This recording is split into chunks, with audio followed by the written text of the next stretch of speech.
రెండు పీడిమేహాడు. నమస్కారం అండి, నేను మీ సూర్య. మళ్ళీ మీ ముందుకు వచ్చేసాను సరికొత్తగా. మనకి వర్క్ శుభాకాంక్షలు.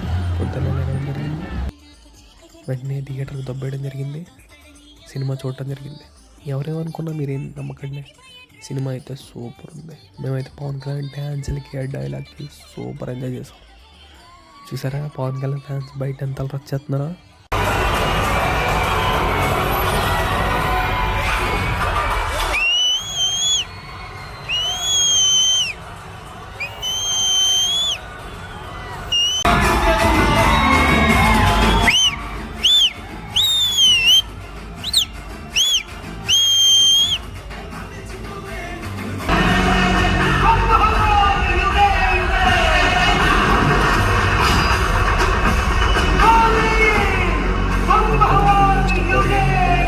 అది వేరే విషయం. అది అయిపోయినా ఇంటికి వచ్చాం, ఫుడ్ తిన్నాం. చూసారా ఇంకెంత బాగా వేసిందో. ఇంకెంతలే ఈరోజు కొందాం గ్రౌండ్కి వెళ్ళి క్రికెట్ ఆడుకుని నైట్ అందరూ పడుకుంటాం. Good night, bye.